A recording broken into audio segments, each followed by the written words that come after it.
Hey there, Goldmakers. This is Reckles with WTBGold, and today we are going to show you how to make the most gold possible on your specific server using WoWUction.com. Now, if you subscribe to this channel, I assume you enjoy some of the geekier, nerdier, more techie things in life. So just be warned, while this is a super simple method, feel free to leave any questions in the comments. But we are going to be a little bit more techie than usual. Also, I do want you to follow along with everything I say. So go ahead, open up any websites I open up any spreadsheets I open up, and follow along. So one last thing, big shout out to the YouTube channel FailCapped. He did the original video for this. I tweaked it, I simplified it some, I corrected some things, and hopefully this is going to be a little bit faster than his video. But all in all, he deserves way more than 21 subs because he is awesome. Go check him out. FailCapped. Alright, so what we're doing is downloading the raw data and then using that for our auction house to identify the top 5 or 10 gold making items from WoWUction on our realm. We could potentially make a couple 100,000 gold per day with this. Probably not. Probably just make a little bit more gold than normal. But that's the potential of this. Alright, so potential though is millions and millions of gold if you just go balls to the wall. So step 1, go to WoWUction and log in. Pick your realm, go to resources, data export, and then download the comma delimited CSV file. It's the second option under resources or data export. This will open up in the CSV file will open up in Excel or Google Docs, and if it didn't open up immediately, check your downloads folder for that file. Now, this is all of the information that WoWUction tracks for each item, and I think that's super impressive considering that this right here is all of Blizzard's public, this is all the information that Blizzard's public database gives. We don't actually need the first couple of columns, so we can go ahead and delete those. Now, in the P column, label it total earnings, and then in the first cell, make that an equation that multiplies the 14-day moving average times average daily sold. It should be F times L. Now, this is the total average gold amount sold for each item on the auction house daily. But more importantly, it shows the potential earnings possible if you went totally crazy and sold every single item possible for that SKU, that thing. So if you sold every single Ember Silk bag on the auction house, how much gold could you make in a day? Before we copy this down though, we have one more column to add. So next to that, add a column called velocity. For lack of a better term, this is, I think, the best term we can use for it. The formula that we're going to use is average daily sold divided by average daily posted. We're going to use L divided by K.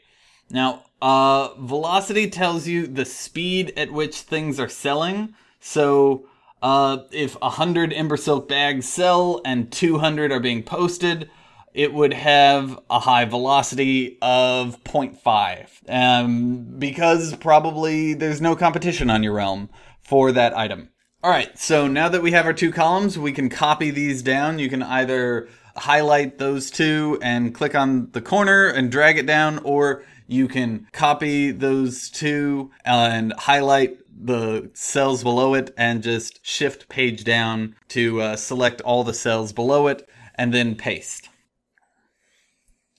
So if you scroll all the way down to the bottom, you'll notice that the velocity column is actually the same as the original WoWUction sheet's estimated demand column. So I'm not trying to trick you here, and in the future, if you do this again, you won't have to do the velocity column if you don't want to. But I wanted to show you what you're actually calculating here, because if you didn't, you might think you knew what estimated demand meant.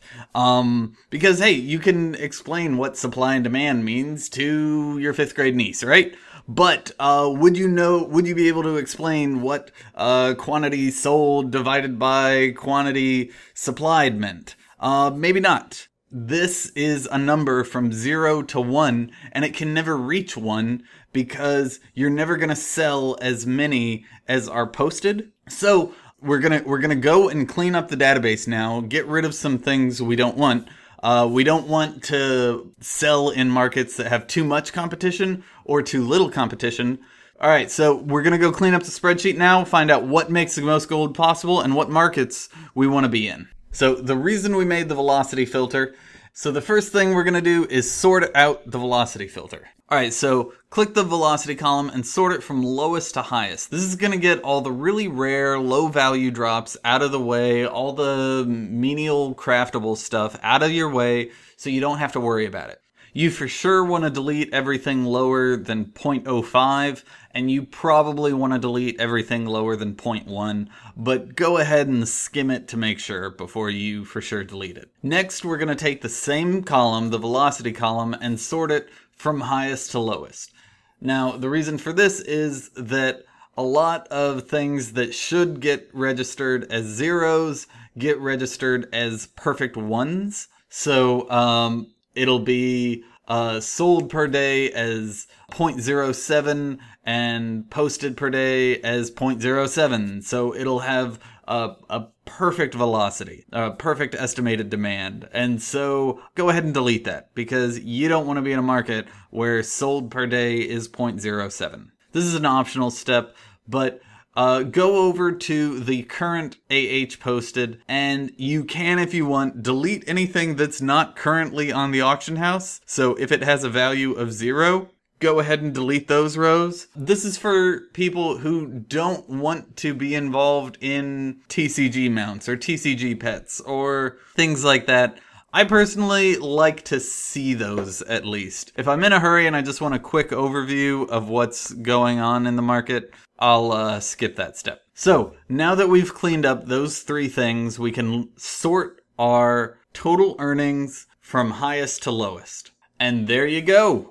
Savage Blood has over 100,000 gold. And as you can see, it would be a great investment to get into fur, temporal crystals, enchanting scrolls. Any of those items would be awesome markets to get into. But glyphs are not really anywhere to be seen. I don't see ink anywhere. That's interesting. That's good to know. You don't see armor. You don't see transmog. You see materials. You see current materials used to craft and upgrade items. So there you go. That's the biggest moneymaker for my market. Here's another quick look for one of the biggest servers out there. I hope this gives you an idea of current markets and what you should be looking at, and what you could be making gold at, and how to analyze your own server. So get out there, gold makers. Good luck and happy gold making. Remember to search, craft, post every day for this data. Local sources like this, and by local I mean your server only, are only good